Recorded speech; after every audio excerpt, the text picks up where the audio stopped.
You, John Fitzgerald Kennedy, do solemnly swear. I, John Fitzgerald Kennedy, do solemnly swear. That you will faithfully execute the office of President of the United States. That I will faithfully execute the office of President of the United States. And will, to the best of your ability. And will, to the best of my ability. Preserve, protect, and defend the Constitution of the United States. Preserve, protect, and defend the Constitution of the United States. So help you God. So help me God.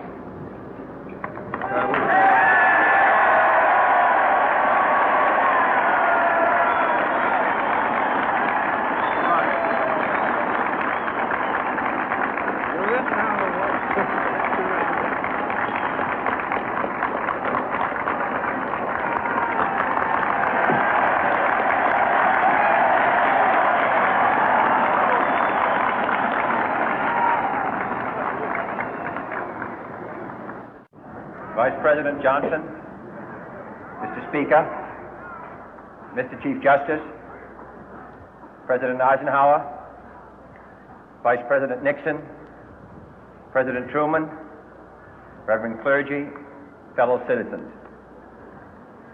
We observe today not a victory of party, but a celebration of freedom, symbolizing an end as well as a beginning, signifying renewal as well as change.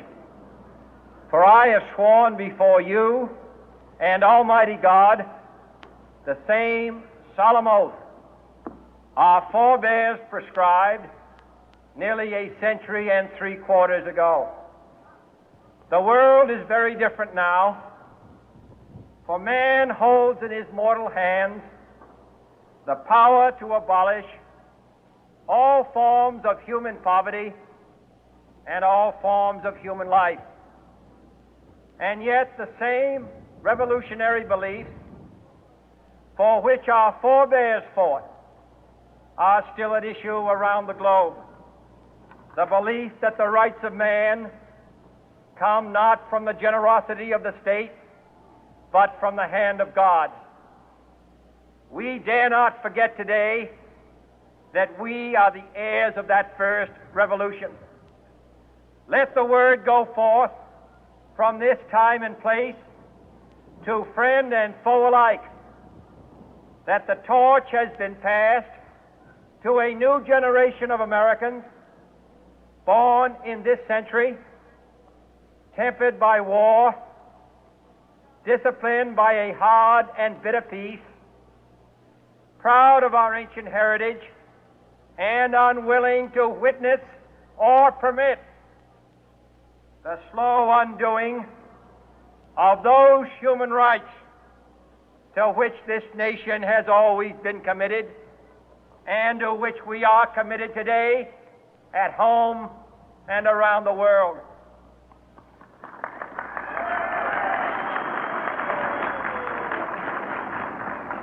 Let every nation know, whether it wishes us well or ill, that we shall pay any price, bear any burden, meet any hardship, support any friend, oppose any foe to assure the survival and the success of liberty.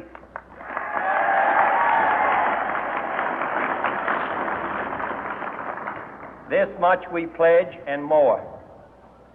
To those old allies whose cultural and spiritual origins we share, we pledge the loyalty of faithful friends. United, there is little we cannot do in a host of cooperative ventures. Divided, there is little we can do, for we dare not meet a powerful challenge at odds and split asunder. To those new states whom we welcome to the ranks of the free, we pledge our word that one form of colonial control shall not have passed away merely to be replaced by a far more iron tyranny.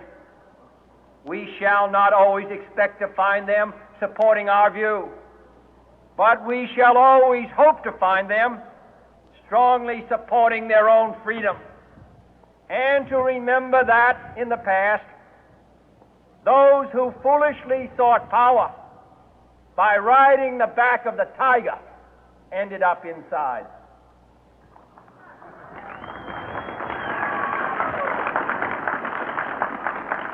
To those people in the huts and villages of half the globe struggling to break the bonds of mass misery, we pledge our best efforts to help them help themselves for whatever period is required, not because the communists may be doing it, not because we seek their votes, but because it is right.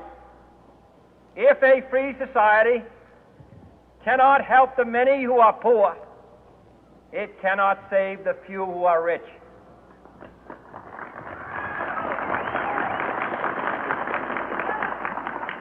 To our sister republics south of our border, we offer a special pledge to convert our good words into good deeds, in a new alliance for progress, to assist free men and free governments in casting off the chains of poverty. But this peaceful revolution of hope cannot become the prey of hostile powers. Let all our neighbors know that we shall join with them to oppose aggression or subversion anywhere in the Americas. And let every other power know that this hemisphere intends to remain the master of its own house.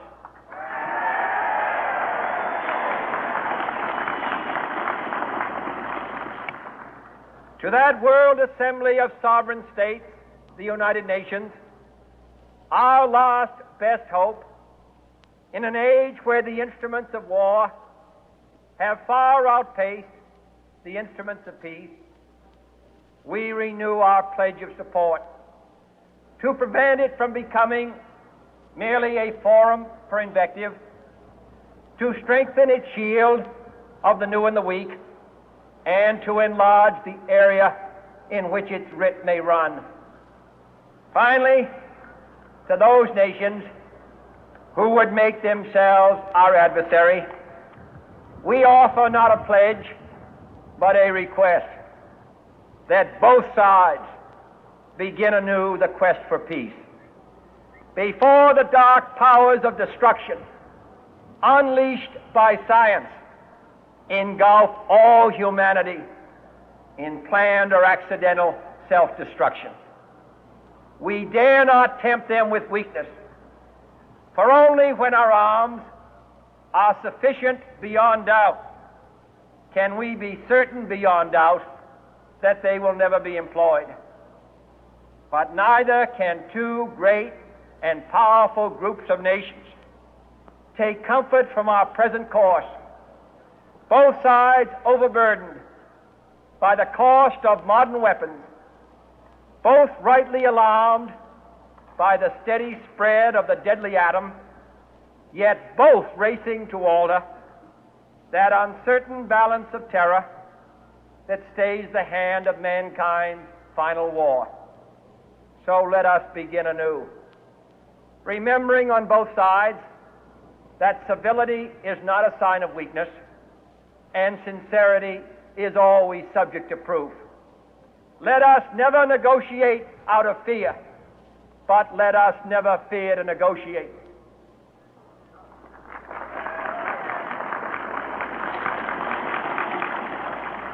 Let both sides explore what problems unite us, instead of belaboring those problems which divide us. Let both sides, for the first time, formulate serious and precise proposals for the inspection and control of arms, and bring the absolute power to destroy other nations under the absolute control of all nations.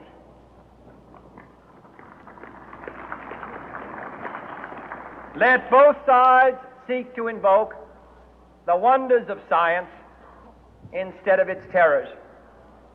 Together, let us explore the stars, conquer the deserts, eradicate disease, tap the ocean depth, and encourage the arts and commerce. Let both sides unite to heed in all corners of the earth the command of Isaiah to undo the heavy burden and let the oppressed go free. And if a beachhead of cooperation may push back the jungle of suspicion, let both sides join in creating a new endeavor, not a new balance of power, but a new world of law, where the strong are just and the weak secure and the peace preserved.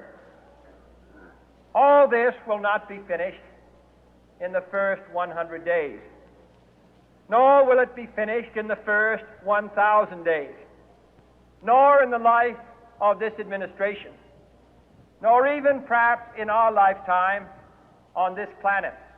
But let us begin.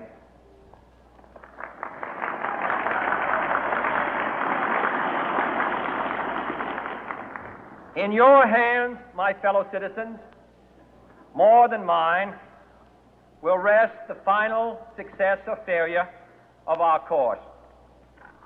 Since this country was founded, each generation of Americans has been summoned to give testimony to its national loyalty.